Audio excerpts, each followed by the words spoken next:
Hello and welcome to Closing Trades right here on ET Now with me, Aisha Faridi, Vinny Motiwala with us as well. Let's just take stock of what's been happening in the market so far. A lot of Q4 updates coming in. And the index is actually holding up quite well. We're at that 22,560 odd mark, so pretty much around the life high. HDFC Bank has finally powered through today. That stock at the high point of the day was up over 3%. You've got Asian Paints holding up 1.5% today. You've got iShares, you've got Titan, TCS, chem. They're all participating in today's move. In fact, most of the technology names are actually up in the green. Having said that, it's still pretty much a tug of war with these gainers on one hand. And then, of course, you've got Adani Ports, ONGC, Bharti, SBI, which are the laggards in trade today. It's once again quite a lively broader market. Advances are holding count. You've got a Bandhan Bank, which is up about 4.25%. Ipca Labs is holding out very smartly, up about 4% as we speak right now. There you go, 4.5% of an uptick again on Bandhan Bank. Ipca Labs up 4%. Vedanta is going very strong with a 3.5% move. I was talking about the IT pack, Forge, after one of the brokerage upgrades. That stock is holding up nearly 3.5% in trade. And then MFSL as well, which is going strong now, almost notching in a 3% gain as we speak right now. Such a great day for some of the FMCG plays like a Colgate and Dabur. They are the ones which are underperforming in trade. But yeah, good looking market. What about the Q4 updates? Absolutely, a lot of Q4 updates, and that's causing a move for most of these names. Look at the Sundaram Small Finance Bank. You have AU Small Finance Bank that's seeing a good up move. Even in terms of, when you're comparing RBL Bank, that's given a decent update as well. So yes, all these update names are doing quite strong, at least from the BFSI segment. Even L&T Finance in that BFSI segment did well. Dabur, on the other hand, seems like some bit of a disappointment that's come in there, because again, that revenue growth is going to be in the mid-single digits. So volume growth maybe could be a bit lower. That concern around that still continues, because rural, in terms of commentary there, recovery has not come out as much as one would expect. Even Angel One, in terms of the Q4 update, seeing a bit of a miss on that front. But BFSI, strong updates, decent updates coming in from all these BFSI companies. And, carry forward the conversation with our technical experts as well as fundamental analysts as well. We do have Pashupati Advani joining in with us, as well as Kunal Bothra and Naresh Mirani. Very good afternoon, gentlemen. Thank you so much for joining in with us. Mr. Advani, I'm just going to start by talking about some of these FMCG names. Let's talk about them, right? Because Dabur today, look at the fall that came in from that front as well. Nothing in terms of a participation that's coming in for the FMCG pack in the market, even when you're seeing a bit of a run up. What's the view overall that one should watch out for from the FMCG sector? Well, the FMCG sector has been the sort of sector that has chugged along and has got everybody, it's been the first place where you put money because, we need the FMCG to go. But it looks like there's some pushback from the organized sector. I don't know whether it's getting actually replaced by the unorganized sector, or there's new players or whatever, because, to see, a Leaders or a Dabur and all take these sort of stop or maybe down trends is a little bit, I don't understand what's going on in that sector. So, we'll see. Maybe there's some hidden numbers that we haven't seen, but we'll see how that whole sector pans out. We'll see how the whole sector pans out. Kunal, anything interesting that you would look at in terms of looking at the FMCG pack right now? We've seen that it's not performed. So anything looking attractive that one should watch out for in terms of a stock from the FMCG pack? Nothing exciting as such, because we scan through the universe for the FMCG names. So I think most of the charts like HUL, Britannia, etc., these stocks are trading below their key moving averages. HUL specifically has been one of the torchbearer for the entire sector in terms of the price performance, and it adds or exudes confidence to the rest of the pack from the FMCG name.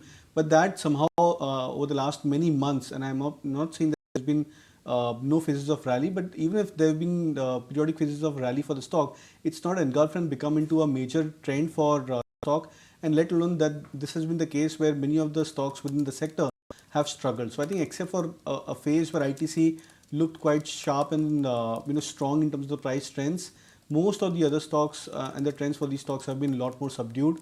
And given the way the markets are also poised, I think we have to look at the phase of the markets where we are going more of a risk-on phase back again for the indices as well as for the overall markets, at least over the last 1 to 2 weeks. So I think, and we've seen historically that when the risk-on phase is prevalent for the market sentiment as such, the FMCG stocks, they tend to underperform. So I think in both the aspects, I would probably not want to look at the space as of now. Right, okay, that's the take coming in on FMCG as we speak right now.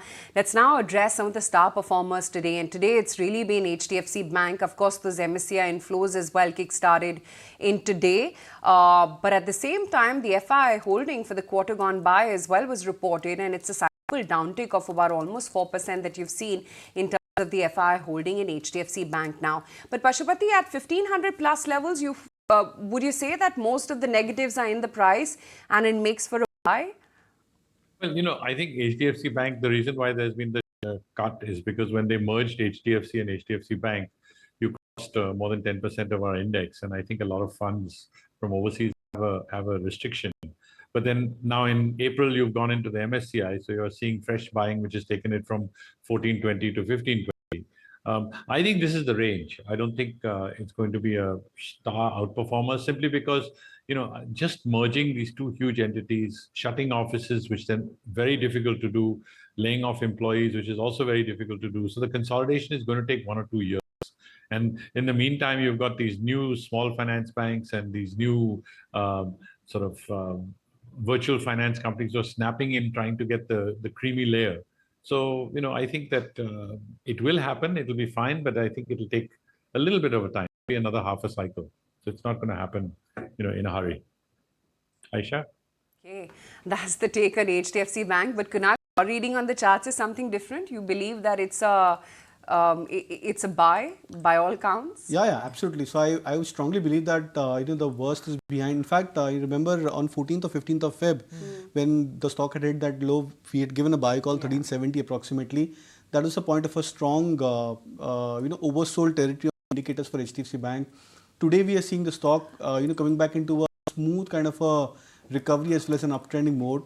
And what I like about the charts is after a good amount of time, the stock has a gap up opening, and even after the initial gap up, the mild bit of correction for the stock where it came back towards 10, 15 levels, it has not filled that gap. So, and it looks like the stock should be closing at the high point of the day. So I think all of that augurs very well. We should now be looking at a confirmation of a breakout above 200 moving average for HDFC Bank, which should be at least 1555, 1570 for the stock, which means even as a short-term trade, we could be looking at another 40 to 50 points on the upside. Okay, even in the short-term trade, a 40 to 50 point upside is what Kunal is saying that one could even expect from HDFC Bank. Naresh, let's talk about other banks, right? We do have the smaller banks, whether you see a Bandhan Bank, Union Bank, RBL Bank. Anything that would interest you over here, or something that you would still look at just the larger names? So a stock which I like and I have a position is IDFC First Bank. If you look at the price action, the stock had gone up all the way to 100 in September. Since then, it drifted all the way down to 75 to 80 levels. We saw a large block deal also happen 3-4 days back. And after that, it has slowly recovered to 79 mark. The previous supports for the stock was around 79.80. So once it sustains 80, it would be a false breakdown in the reversal. And a stock available good 20% from the top and almost at the same prices where it was back in 2015. So looks like a good entry point. And this could slowly and steadily head up towards 90. So in the small banking space, IDFC First Bank is one. Second is Federal Bank, which has always been the outperformer over a total cycle. The stock has not corrected much, but has been struggling around the 150 mark for the last 6 months. So that could be the second one. So there are small banks which look interesting, and RBL Bank is also bottoming out. But for me, the favorite would be IDFC First and Federal Bank. Okay, IDFC First and Federal Bank, at least from the smaller pack, is what one could look at. Now let's talk about, I know we've spoken about trend or even some of the Tata stocks, Now, NSE yesterday, that announcement came in that Tata, you would see Nifty Tata group companies coming in. How interesting do you still see this as a play? Whether you look at trend, Titan, we've seen good move in the stock already. So is there some further run up that one could expect? Yeah, these stocks are very good for long-term portfolio kind of opportunities. And add to that the list of Tata group of names which have been making new highs. Tata Consumers, we have Tata Communication, which has looked quite strong. Tata Motors is something which has looked quite attractive over the last many years. Stock is now almost at the 1,000 territory. So there are many formidable Tata names which have done reasonably well. The only ones which I think has underperformed from the Tata stable so far is Tata Chemical. Somehow the stock has been just about getting into a trading range around the 1,100 kind of a mark. So we need to see strong evidence of a breakout over there. But many of the Tata group of names I think have done exceptionally well. Even TCS, I think till last month or so, the stock was hitting levels of 4,200, 300 mark. So that's also something which has done exceptionally well. Okay, we'll take a very quick break on that note. But here's what we're going to do next. We'll dissect Vodafone threadbare, and we'll get you both the bull as well as the bear case on that stock after this very quick break.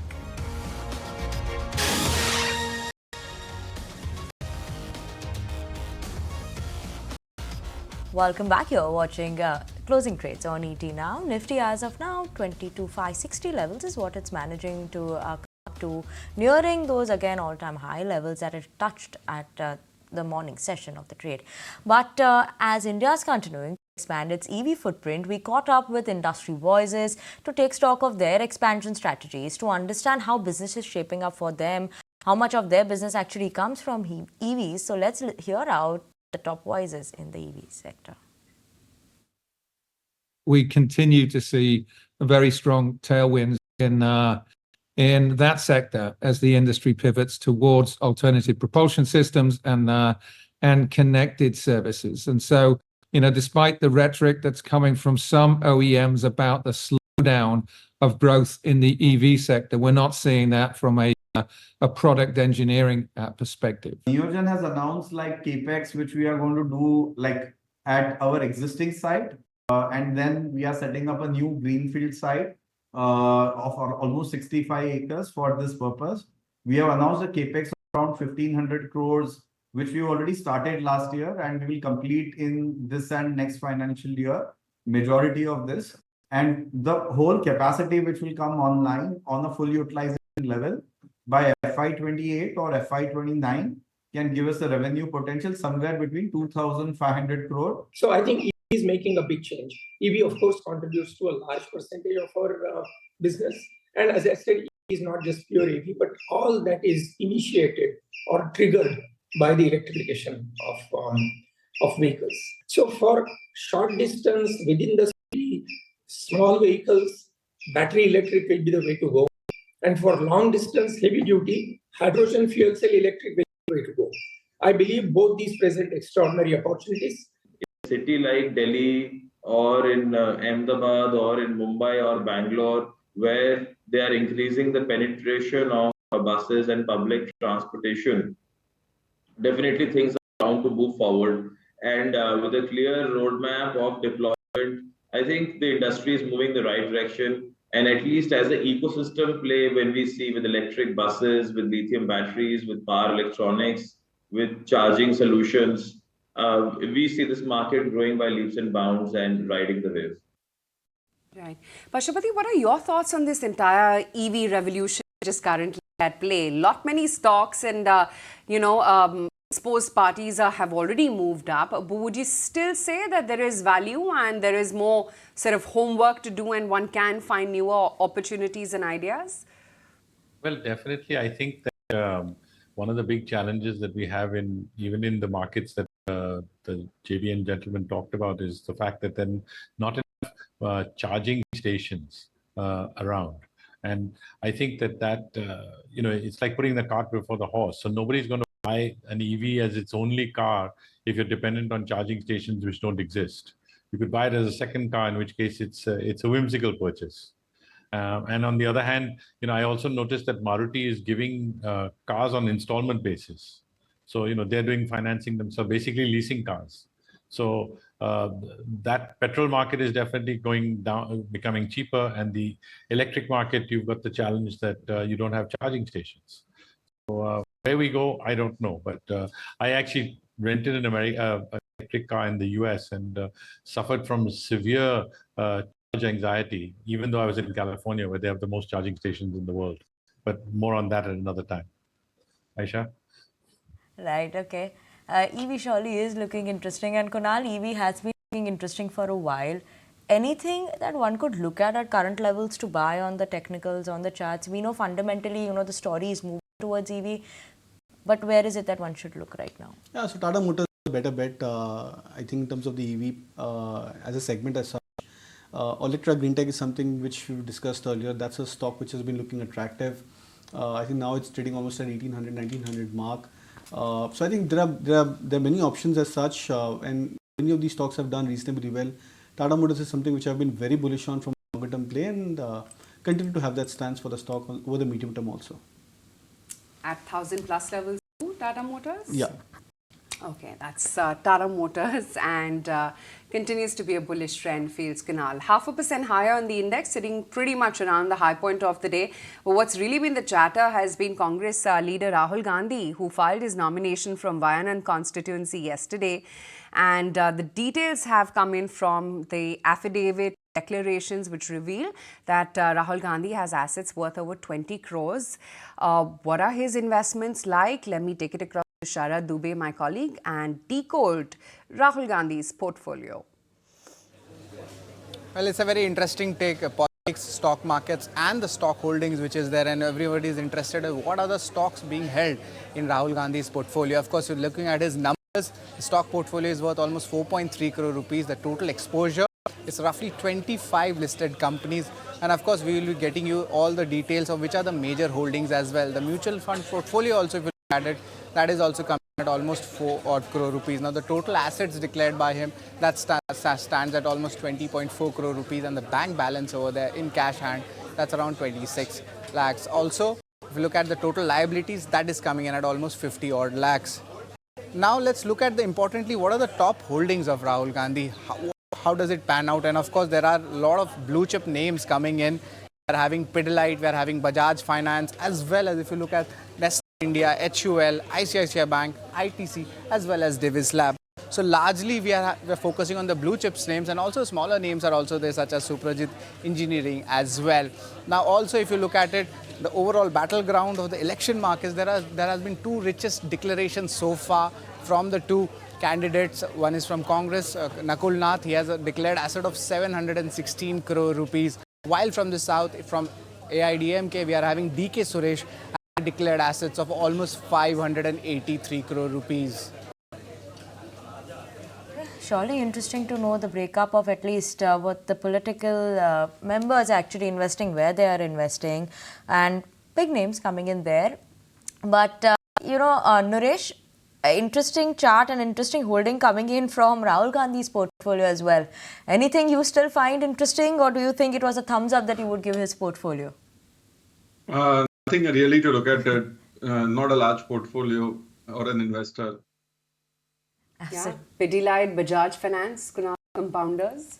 Yeah, Pidilite, Bajaj Finance, ITC. I think so. I'm not sure of the buy price and the holding with which is there. I think these are good quality names. Yeah, the names are very good quality names. Yeah, there you go. Divis, TCS, Unilever, Asian Paints, Nestle, ICICI Bank, large cap, steady portfolio. Absolutely, yes.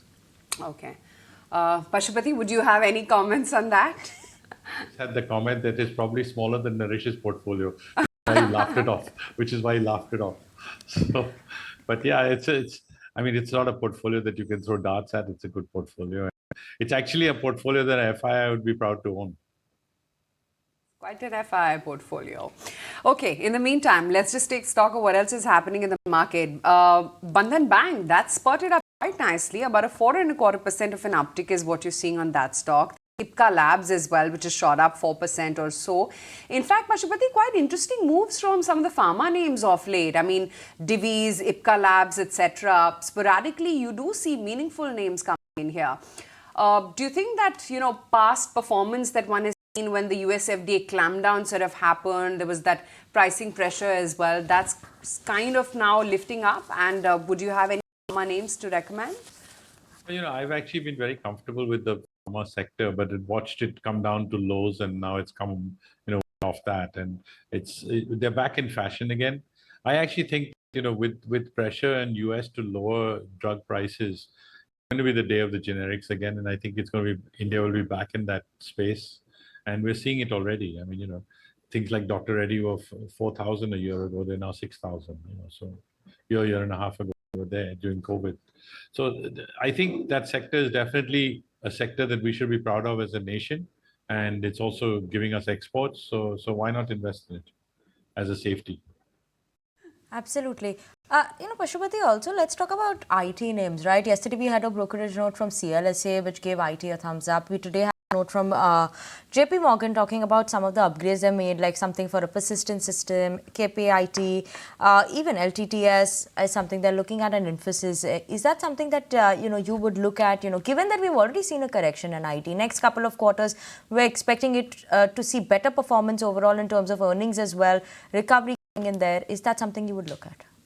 So I'm actually not as wild about the IT names. However, I think with the dollar getting stronger against the rupee, they are going to make money without doing anything.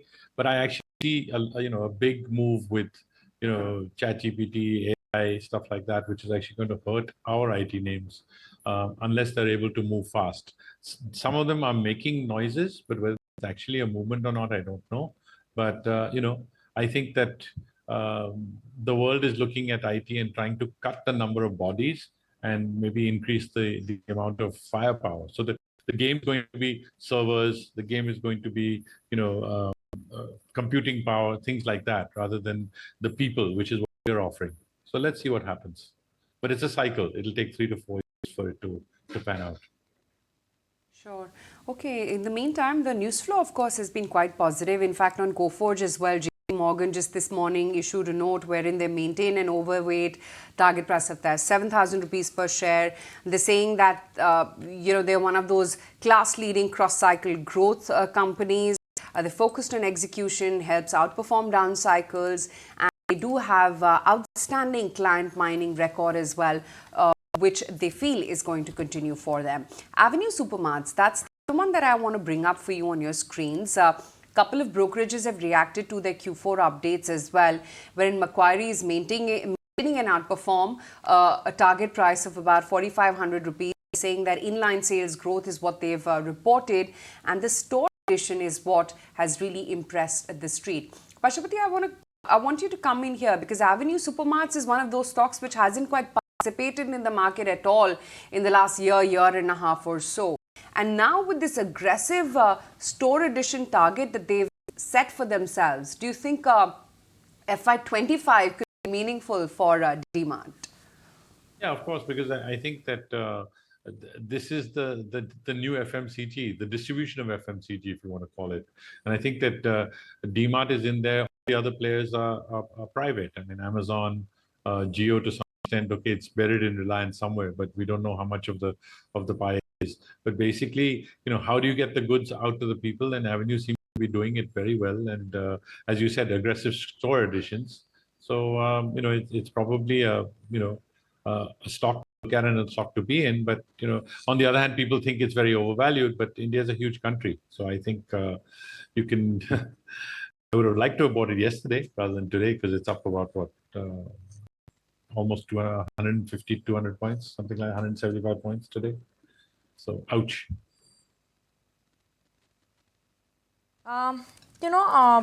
Kunal, let's talk about something on the charts as well, the chemical names that one could watch out for. Anything interesting that you would find in this story, given that we have seen a correction in these names?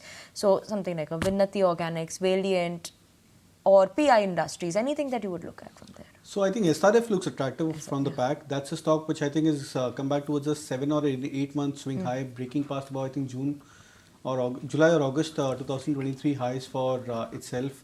Then I think Tata Chemicals, as I mentioned earlier, has been an underperformer, but that stock has upped its base. So I think 900, 950 was the early support for the stock. Now 1000, 1020 is a fresh support for the stock, but then momentum is something which is missing into the stock. Deepak Nitrate is something which has again popped up on the radar in terms of a breakout. I think yesterday or day before, the stock had given a cup and handle kind of breakout, breaking past about 2100, 2050 plus levels.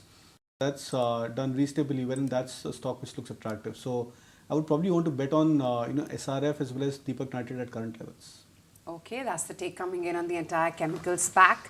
But Pashupati, great to have you on the show. We'll let you go on that note. Good speaking with you as always. We promised to put the spotlight on Vodafone Idea on the back of slew of reasons ranging from that 2,000 crore rupee fund infusion to expectations tariff hike post the general elections. Let me take it across to Somit and get a comprehensive bull as well as bear case for Vodafone Idea. Well, Vodafone Idea remains in focus given the fact that now they have received the shareholder approval to raise close to 20,000 crore rupees. So let's do a bull versus bear. Now, on the bull side, the most important on the recent announcement that is expected to come in is on April 6th, and that is of a fundraise coming in from promoters of close to around 2,075 crore rupees. But do remember, this is just a survival capital. They have still not got the growth capital. So on April 6th, they will be holding a board meet where promoters will look to infuse close to 2,175 crore rupees. On the bear side, if you see, the company has been continuously losing its subscribers in the last 14 quarters. If you see, the company has lost more than 6 crore subscribers. Its revenue has been stagnant and it has been continuously reporting losses. In fact, in the last 14 quarters, it has reported losses of more than 1.1 lakh crore rupees. Now, this 20,000 fundraise that we are talking about, now they have received of shareholders approval, and they have given a timeline that they aim to complete this by the first quarter of FY25. So this is the most important fundraise because this will be the growth capital for the company, and this could eventually lead to a 5G launch also for Vodafone Idea going forward. But do remember that these fundraise talks have been going on for the company for now more than 3 years. However, the company has not been successful to raise funds from any investors so far.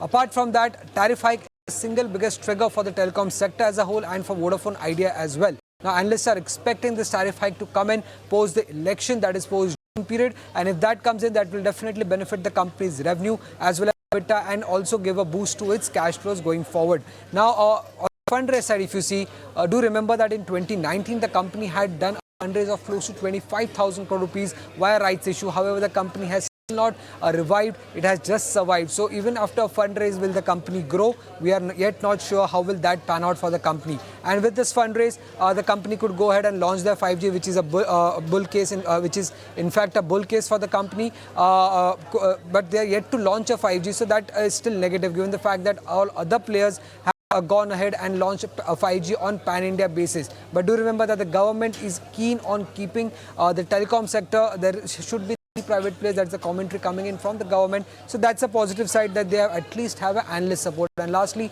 when it comes to the bear side, if you see, none of the 14 analysts that are actively tracking the company have a buy rating on the stock. In fact, the average consensus target price on Vodafone Idea stands at close to 7 rupees, which suggests a potential downside of close to 48%. So that's the bull and bear case scenario when it comes to Vodafone Idea.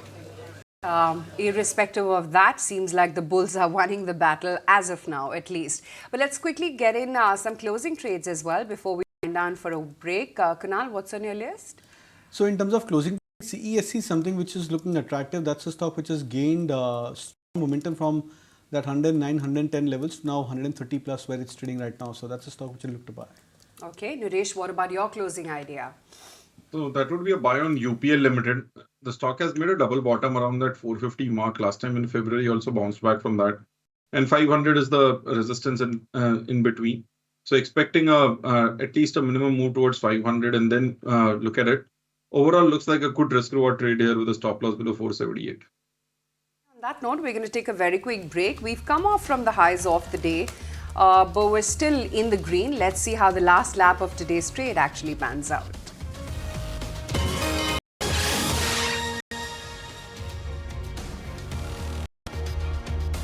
Back with closing trades right here in ET now. We've ebbed off a little bit from the top of the day, but that's okay. We're practically still at an all-time peak for the index. For the breadth of the market, slight bit of tilt towards the declines. It's 112 count now to the reds, to about 72 to the greens. That's within, of course, the F&O universe right now. In the meantime, the laggards, of course, ONGC, Adani Ports, BPCL, you've got a Bharti, which is also down about 1.5%. SBI is under pressure. ITC is down. Reliance has drifted into the red. That's down about almost 0.5% as we speak, and that definitely is weighing heavy on the indexes as we speak right now, down almost 1%. There's, of course, ICICI Bank too. It's getting a little soft now. Tata Motors, which has drifted into the red. Similar is the case with an Axis, with the Bajaj Finance, Tata Steel, as well as Hindalco too. Kunal, where do you see the resistance for the index from here onwards now? So I think 22,500 itself is a resistance, and even if you look at the last 4 or 5 days, we've tried to make a new high every day, but we've not been able to sustain the index moves on the higher side. The premiums for the index, and fortunately the premiums for both the Nifty and the Bank Nifty have been on slight above average levels. So for example, we have been looking at 80 to 90 points, 95 points or premium for the index on an average. This time around the premiums have been almost 100 to 110 points for the Nifty and closer to 120, 150 points for the Bank Nifty. So I think that's the only positive aspect about the markets, that even if we have not been able to sustain the new highs of 22,500 for the Nifty, but the fact that we are continuing to attempt making a new high, and with strong sector rotation trends, I think that could probably be taken as a positive sign for the index. And assumingly if the policy tomorrow and there's no major negative news, negative reaction by the markets, I would still look out for a breakout on the upside. Now what's interesting is the Bank Nifty coming closer to that all-time high levels. I think 48,600 approximately is the previous high for Bank Nifty. We are almost at 400, 500 points off from that key resistance point. So I think that's the intriguing index to watch out for, because if the next leg of impetus is by the banking index, and if we assumingly break past about that 4,600 for the Bank Nifty, then I would believe that we could probably be going into a much more stronger degree of momentum for the banks and for the financial services names. Okay, we could watch out for those banks and financial service names if we move past those levels. But Naresh, in terms of if you just had to pick out PSU Bank, Nifty PSU Bank, how would you look at that? What should we be expecting there as well? So the recovery has been really sharp in a lot of PSU banks. If you look at PNB, which was the favorite stock, has again crossed and made new 52-week highs. State Bank of India again has come back to the previous highs of closer to 790. It has come to 770. So out here, SBI continues to be the top bet, given that it's the largest one. Second could be looking at Bank of India, because that's a stock which has now done a good enough consolidation, classical flag formation between 125 to 145, 150. So that will break out and go towards 180 to 200 mark. So at current levels, Bank of India looks promising. Okay, current levels, Bank of India does look promising, but Kunal did mention that we will be watching out for that MPC meet. We'll have the results coming out tomorrow from the MPC meet. What is going to be happening? What is the street expecting? Let's go across to Gaurav, who's joining with us with more details on what one should be expecting from the meet. Talking about Monetary Policy Committee's meeting, RBI has kept its focus on three main factors. And first, if we talk about growth, we have already seen a big surprise which came up in the quarter gone. And if we talk about the high frequency data in this quarter also, it shows rebound in the consumption activities, which means that street is expecting the growth to remain robust in this quarter also. If we talk about inflation now, RBI may reiterate its stance on bringing inflation back to 4% levels.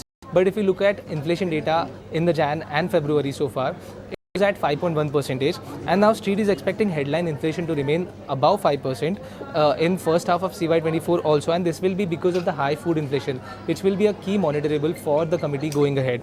If we talk about liquidity also, now we have seen interbank liquidity turning into a surplus in the month of March, whereas it was in the deficit since September 23. And we may see short-term volatility in this sector as well. And on back of all these factors, now street is expecting RBI to remain steady on the policy. They're expecting status quo on rates. That means the rates are expected to remain at 6.5%. They expect RBI's stance to remain at withdrawal of accommodation from here on as well.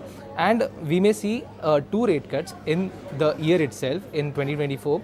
And first rate cut may start in August 24 as per street's expectation. Obviously, there are some risks. For example, global factors and domestic factors will affect these entire rate cut scenario. But all in all, we will definitely keep an eye on how RBI sees these risks and how they go ahead with the rate cuts coming ahead.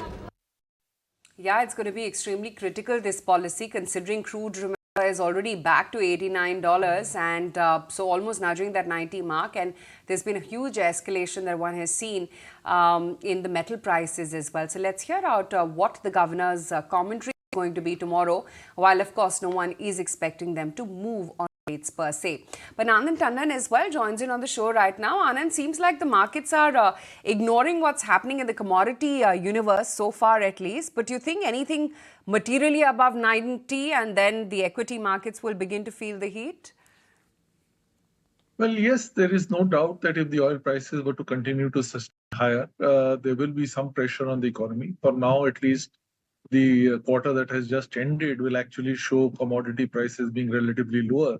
and therefore most of the companies that are manufacturing companies will show a increased operating margin. But going forward, I think oil is something that one needs to watch for. I have been saying that we should be expecting an increase in energy costs because of the fact that, despite subdued production, despite the fact that there are global issues which are preventing free flow of oil, despite all of that, the prices were remaining, well under control. And we had significant cutback in terms of production. I think that will now begin to show up in higher prices, as we are already seeing. In fact, that's exactly what the RBI governor as well in his last exclusive interaction to us said, that while the elephant may be away, he can pretty much walk back, and saying that they're very closely monitoring the data for future action from the central bank. At that time, front-ended action was required, and we took front-ended action, including an off-cycle meeting which we held of the MPC in May of 2022, where we announced a repo rate increase of 40 basis points. The market was taken by surprise, but I was surprised because if you read the April 22 MPC statement, we had given clear indications that we will be moving very fast. But that is all history. So that was a time when front-ended action had to be taken.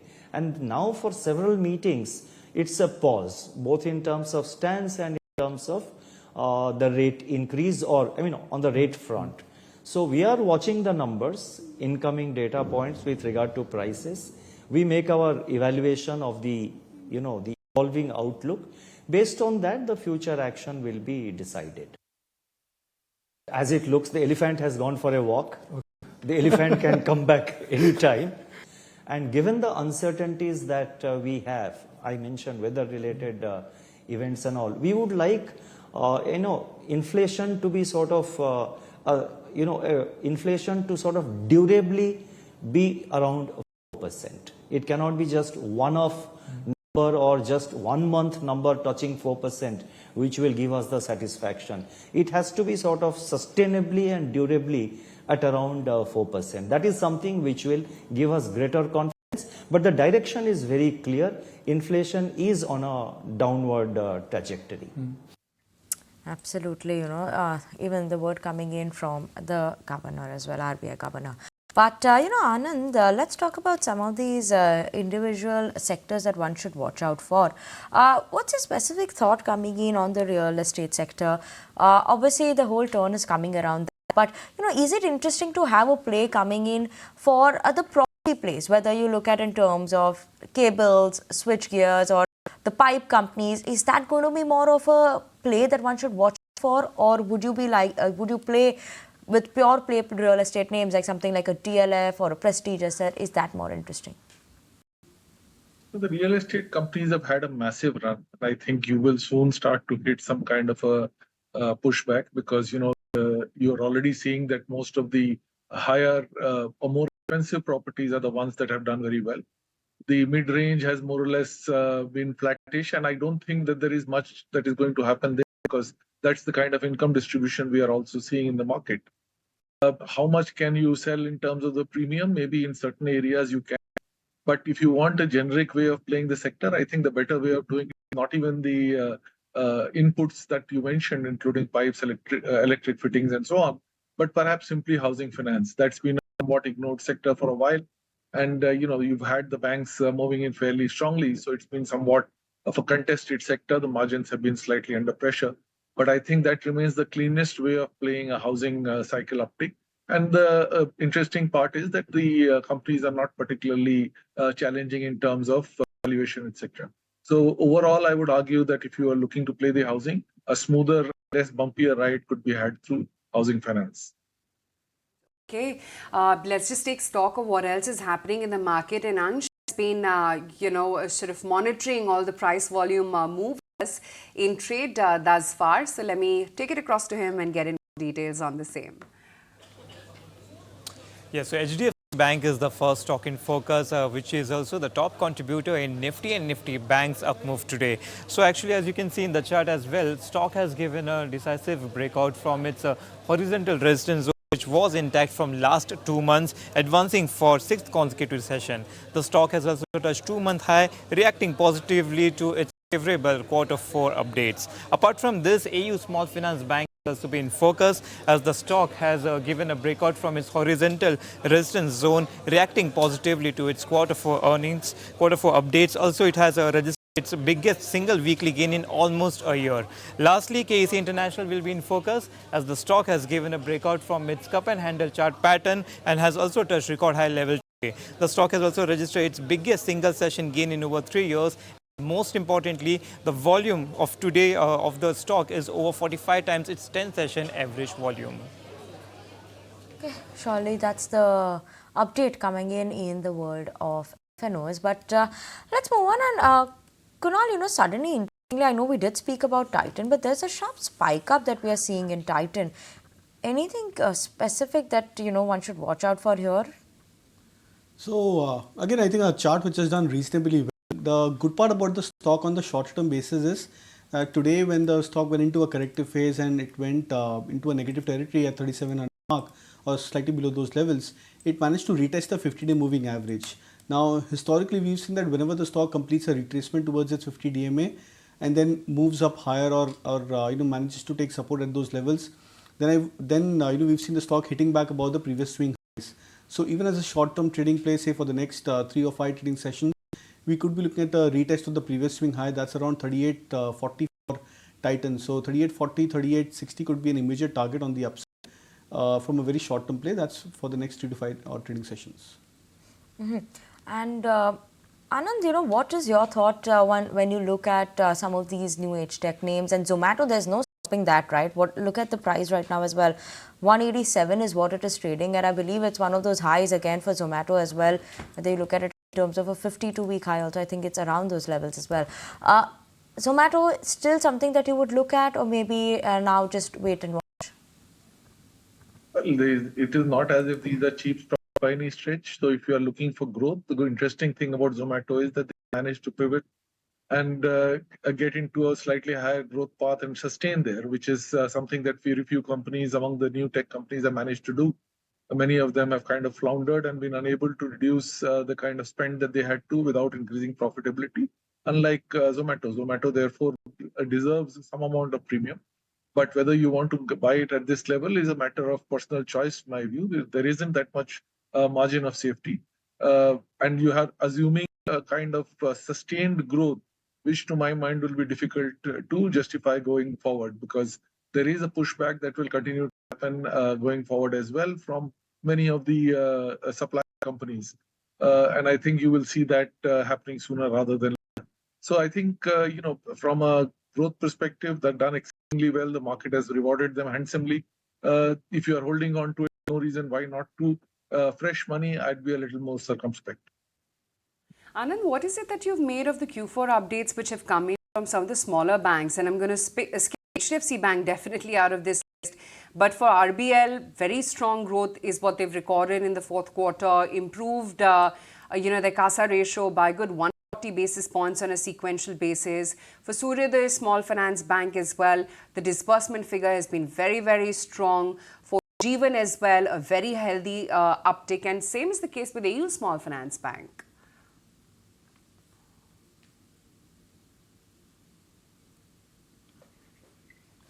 And your take on, the quarterly performances that have been issued by some of these smaller banks? Right. Sorry. So these, you can slice and dice the banking sector in many ways. Frankly, one of the key things you have to remember about banks is that they should be robust enough to take shocks. And we have seen repeatedly that the smaller banks have a disadvantage there, besides, of course, the fact that their liability profiles will always be at a higher cost, which will mean that the disbursement and loans will also have to be given to higher interest rate bearing clients, which automatically means that they are riskier. If you look at it just structurally, we've had regional banks for a long time, and finally you had to get rid of them. So cooperative banks have been a major source of problems. Companies which have been offering money to microfinance have every 3 years had a major shock. My take is, unless you are basically just chasing some kind of momentum, it is perhaps better to go with banks which have the robustness and established ability to lend money and get it back, rather than just lend money and show high growth in certain periods of time. So I would still prefer more stable, larger banks in general. In terms of the where the smaller banks are, obviously, because they are lending to a more aggressive segment, so long as that segment does well, their numbers will be quite good. Naresh, let's get your thoughts on these OMCs, right? We've seen a sharp run-up coming for these OMC companies, HPCL, BPCL, IOCL. Now, obviously, with Brent crude oil prices seeing an increase, we're seeing a bit of an impact coming in for the companies. So when you see a correction, would you say that it's an attractive time to start entering this one? Is it anything that you would look at there? So on dips, from here on, any major dip is a buying opportunity. If you look at BPCL, the stock had topped out around closer to 550 levels in 2017. Then in 2019, and the stock corrected way back down to 300 in COVID lows as well as in 2022. From there, it has finally broken about those 550 levels. So it's a multi-year breakout, and a retest of 550, 580 will still be a buying opportunity. Same is the case with HPCL. The stock had broken out above that 500 mark, which was the high in 2017. So it looks like a structural change wherein you want to buy with a longer term view. So back to 450 to 430 remains a buy for HPCL also. So the whole OMC pack on a sharp correction would be a buying opportunity. Okay, the OMC pack, it's a buy on dips. But, given all the growth projections and all the macro parameters right now, the big question is, why is the rupee still weak? And Gaurav explains us what exactly is at play, besides, of course, a strong dollar. Well, yes, rupee has been on a weaker side, and if you look at the performance, it hit its all-time low on yesterday's closing trade. And if you look at the reasons why the rupee's weakening, the first reason is because dollar is trending now. Because if you look at other performances as well, we have not seen any of the other indices in the Asian market outperforming dollar index. And at the same time, yesterday specifically, we saw some kind of demand coming up from the importers, specifically from local oil companies, because of which we saw falling rupee. At the same time, on last week's note, we saw exchange traded options for INR were down because of broker asked the clients to submit proof of underlying exposure on their derivative contract or unwind their existing position. And these are some factors which are actually impacting rupee in a negative way. At the same time, if you look at crude oil prices as well, they are at a 5-month high level now. And lastly, RBI may intervene in these events, but not to the 100%. That means that we may see some kind of rupee softening coming up because of the RBI's actions as well. So all in all, it is a negative news for rupee. We may see some kind of turbulence in the rupee in the coming days as well. But surprisingly, if you look at other currencies from the Asian market, rupee has actually held its position quite well. So for example, if I have to name a few, Chinese currency was down almost 2%. If you look at the YTD trend, Thai currency was down almost 7%. Japanese yen was down almost 7%. While rupee was down only by 0.3%. So all in all, we may see some kind of turbulence coming up in rupee in the coming days as well. But definitely, rupee is holding up a little quite well, but at the lowest level since its all-time, in its history. Okay, we leave it at that, Gaurav. In fact, before we wind up for the day, let's also get in some BTST trades going on that note. Kunal, what's on your list? So I'll go with a few large cap names. Asian is something which looks like the stock seems to have turned around. The stock is now in line of breaking past above the 50-day moving average. So maybe one more day of strong emission on the upside, and things could change quite positively for the stock. So would suggest a buy with a target of 3100, stop loss at 2840. And Bajaj Finance also in a similar light. The stock looks attractive, breaking past about 200 DMA, 7550 as a target, stop loss at 7200. Right. Naresh, what about your BTST ideas? The first would be a buy on UPI. Would keep a revised stop loss at 490 and a target price of 505. The stock which is showing good momentum. Second is a buy on Kotak Bank, a reversal candle today. Decent volume block deal happened. Stop loss at 1735, target price of 1780. Stock ideas coming in there, but it clearly seems that the tilt of the market, if you are an investor or a trader, would be beneficial to have it towards large caps as opposed to mid and small caps in the very near term. Absolutely, yes, Aisha, because many of the large cap stocks are still valued very close to their long-term averages when I look at the technical structure. For example, Bajaj Finance exactly at 200-day moving average. HDFC Bank, I think just 20 points away from its 200 DMA. So when you look at this in the context of where the mid caps and the small cap and the market are, and the fact that we're going into a big event like RBI policy, so it makes a lot of sense to have exposure towards a lot of large cap names, specifically these two and a few more. Right. Anand, how material is the RBI policy going to be tomorrow, considering it's a status quo on rates that one is anticipating? Well, it will be lost by the end of the day, but I think the more important part would be to see whether they do something which is shockingly different from what is expected. I don't think there is very little difference between the US and Indian interest rates. You have least premium there, and that will mean that your policy to a large extent has to look at what's happening overseas and not just what is happening within the country. Absolutely. Anand, Kunal, Naresh, we'll let you all go on that note. Let's begin winding up for the day. And while we did made it to those historic highs, eased off considerably from there. So sub that 22,600 print is where the Nifty futures are shutting shop for the day. And that's a marginal gain of about 87 points. And I say marginal because it's definitely cooled off from where we were earlier in trade. UPL, HDFC Bank, Titan, they've all been the big performers in trade. Titan, Chem, Aisha, LTIM, TCS, Divis have all been some of the stupendous movers from within the large cap universe. Not such a great day for Adani Ports, for ONGC, BPCL, Bharti, even SBI weighed heavy on the markets today, was down about almost 1.5%. Britannia and even Reliance softened marginally so, as was the case with Bajaj Finance as well as Tata Steel too.